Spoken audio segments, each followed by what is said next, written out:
I never thought the sound of my name being called on stage would feel this hollow. I'd spent years buried in textbooks, working night shifts at a cafe, taking exams half asleep, and studying in stairwells because my parents wouldn't let me have a quiet corner at home. All of it was supposed to build toward this moment, crossing the stage, receiving the degree I fought for, the one they told me I wasn't smart enough to earn. I kept scanning the crowd, hoping, praying, that maybe today would be different. Maybe today my parents would actually look at me. Maybe today they'd smile. Maybe today I'd be their daughter and not the family disappointment. They sat all the way in the back. Please subscribe to our channel and tell us in comments from where are you watching this video. Arms crossed, faces blank. My sister, Brianna, lounged in her chair, scrolling through her phone like she was waiting for her food order, not her siblings' graduation ceremony. She had a fresh set of glittery acrylics, tapping them loudly on the armrest with every bored sigh. My mom leaned toward her and whispered something that made them both snicker. My dad didn't even lift his eyes from his watch, but when the speaker said, "And now, graduating with honors," my heart actually skipped. For 1 second, I let myself dream. The applause roared, and I stepped up onto the stage with shaky legs, my cap tilted slightly from nerves. The lights made everything look golden.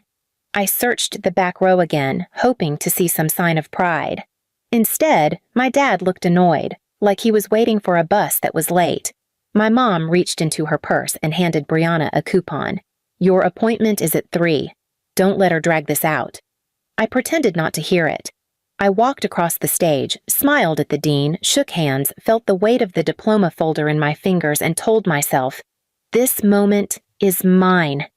But the second I stepped off the stage and into the aisle, I heard it. My father's disgusted scoff. "Years of money wasted on this," he muttered loudly enough for people around him to turn. "For what? A stupid paper?" My mother stood up and waved me over with an impatient flick of her hand, like I was a dog being summoned. "Come here, now."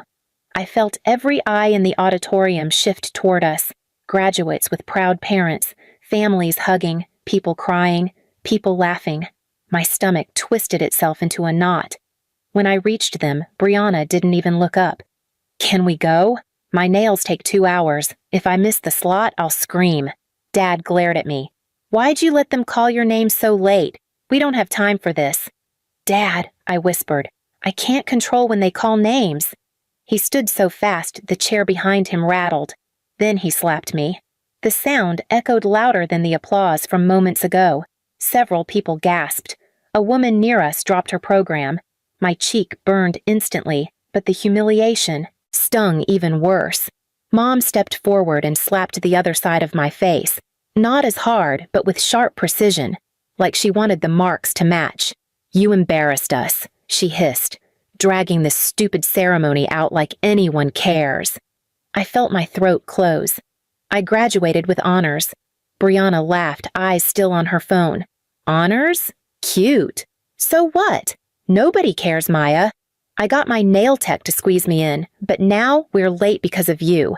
Dad grabbed Mom's purse from her shoulder. "Come on, enough of this. She wasted our money and time. Let her walk home." He raised his voice deliberately, making sure everyone around us heard it. "Anyone who invests in this girl is a fool." My ears rang. People stared, some in shock, some in pity, some in disgust. I wanted to shrink. I wanted to disappear. I wanted the stage to collapse just to hide in the rubble, but they were not done. Brianna finally stood up, flipping her perfect blonde hair.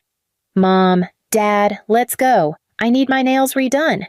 She can cry later." They turned their backs on me and walked straight down the aisle, past families taking photos, past my classmates hugging their parents, past the dean who actually flinched when he saw my red cheeks. They left the auditorium completely. No handshake. No, "I'm proud of you." Not even a glance over their shoulder. I stood in the middle of the aisle, holding my empty diploma folder with trembling fingers. The spotlights had dimmed, the applause had ended, and everyone was moving on with their lives. But I stood frozen, like someone had turned the world off except for the ringing in my ears. A little girl tugged on her mother's dress near me. "Mommy, why did her parents hit her?" she whispered. My chest cracked open. I walked outside the auditorium alone, the sun blinding me. People around me posed for pictures, caps held up, diplomas displayed proudly, families cheering.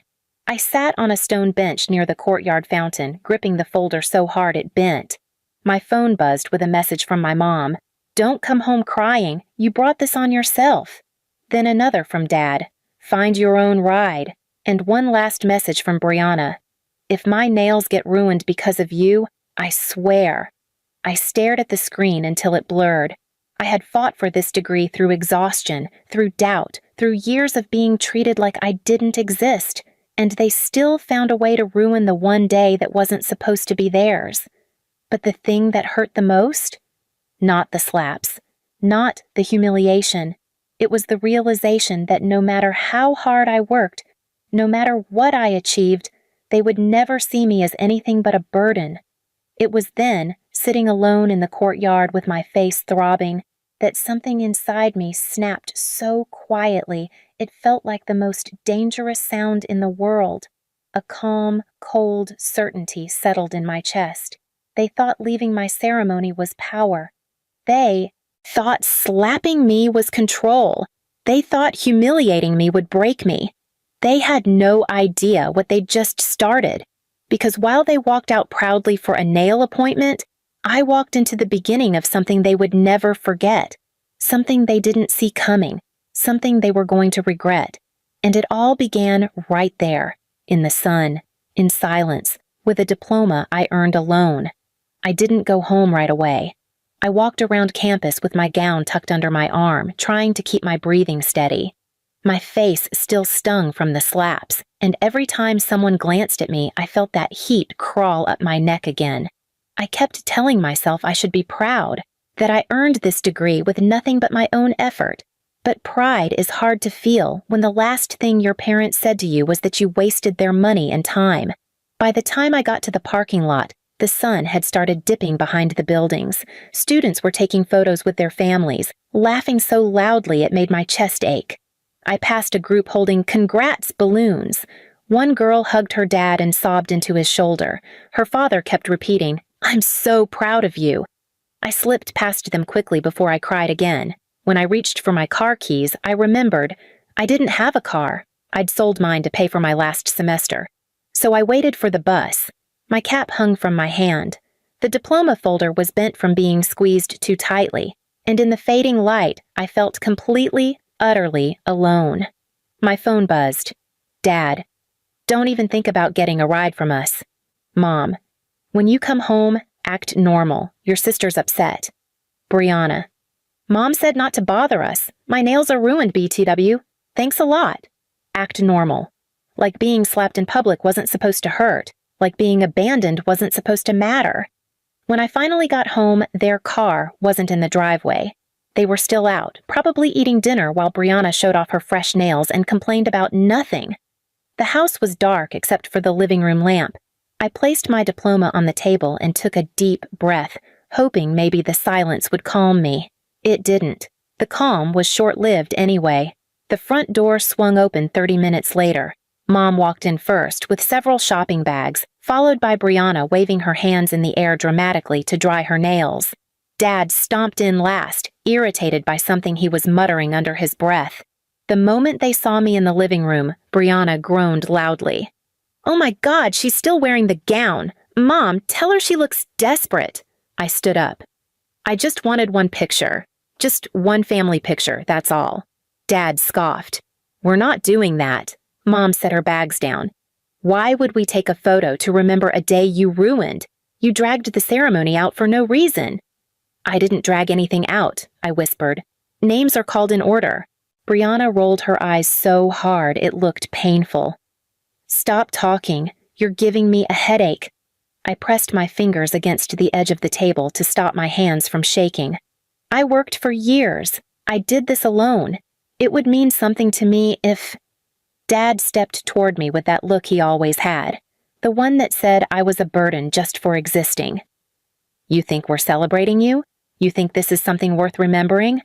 All you did was spend our money and act like you're special." Mom nodded. "You could have just worked at the salon with your sister. But no, you had to chase your little dreams." Brianna chimed in. "You don't even look smart. People probably felt bad for you and gave you the degree." Something inside me twisted so sharply I almost doubled over. "Why do you hate me so much?" Mom didn't blink.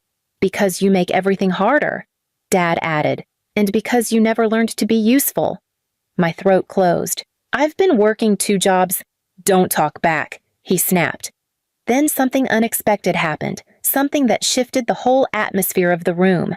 Mom walked toward the table, saw my diploma folder sitting there, and picked it up between her fingers like it was dirty laundry. "This," she said, shaking it slightly, "is why your sister had to wait. This piece of paper is why she nearly missed her appointment." She threw it onto the couch. "Never put your selfishness above your family again." My heart nearly cracked open. "Mom." "This wasn't about Brianna. This was my graduation," Brianna scoffed. "Yeah, and? You're nothing. You don't get special days." I stared at all 3 of them, their dismissive faces, their contempt, the way they looked through me like I was an inconvenience, not a person. Something icy slid through me then. Not anger, not sorrow, awareness, a cold, brutal awareness. They would never care. They would never be proud. They would never love me. No achievement would ever be good enough. No moment would ever be mine. No version of me would ever be worthy to them. I felt my shoulders straighten. My breathing slowed. My heart didn't race anymore. It steadied. They noticed nothing. Dad turned toward the kitchen. "Dinner better be ready in 20 minutes. Mom added, "And don't make a mess this time." Brianna brushed past me, bumping my shoulder. "And keep quiet. My nails are wet." I didn't respond, because while they barked orders and moved around the house like they owned every piece of me, I was seeing everything with fresh eyes, their dependence, their fragility, their financial carelessness, their unpaid bills, the threats behind their stability, what they valued, what they clung to, what they needed from me, the daughter they treated like trash. And it hit me. They needed me far more than I ever needed them. They just hadn't realized it yet. But they would, because this time, I wasn't going to cry. I wasn't going to beg. I wasn't going to collapse. I was going to make them face something far worse than disappointment. I was going to make them face consequences, and they wouldn't walk away from those. Not like they walked away from my ceremony. Not like they walked away from me. This time, they wouldn't get to choose when to leave. This time, I would be the one walking out. And when I did, they would understand exactly what they had lost. I didn't scream. I didn't argue. I just started watching. Really watching. Because my parents loved to pretend they were powerful, but their entire world sat on a foundation I had quietly built for years. Errands I handled, bills I paid, forms I submitted, appointments I kept, deadlines I tracked. They depended on my labor more than they depended on their own abilities. So I stopped doing everything, completely. That was step 1. No reminders about their utility bills, no calls to fix Dad's unpaid car insurance, no scheduling Mom's medical checkups, no filling out Brianna's salon license renewals, the one thing that kept her business legal. Just silence. Within a week, cracks formed. Dad burst into my room one night, furious. "Why didn't you pay the electric bill? The power company is threatening disconnection." I closed my laptop calmly. "It's your bill, Dad." He blinked, confused by the sentence, like it didn't compute. Mom barged in next. "My insurance lapsed. The clinic said I'm not covered." "That's your responsibility," I said softly. Brianna stomped into the doorway, waving her phone. "My license expired. I have clients tomorrow. I could get fined." "You should renew it then," I replied. Their panic rippled through the house like heat. They didn't know how to live without me running everything, but that wasn't the revenge. That was just the quiet beginning. The real hit came the next morning. I left the house early and went straight to the financial office where my parents had been using my identity for years, opening utility accounts in my name to avoid their own bad credit, signing me up as a guarantor without my permission. I filed an official dispute, provided documents, showed proof of abuse, signed 3 forms, and every single account tied to my name was legally reversed and transferred back to them, including the overdue ones. When I walked back into the house that evening, my father was pacing with 2 shut-off notices in his hands. He spun toward me. "What did you do?" Mom's voice shook. "They put everything back in our names. Everything. They said you requested it." I set my bag down carefully. "Yes, I did." Brianna threw her salon apron at my feet. "You ruined my business." "No," I said calmly. "I stopped letting you use me."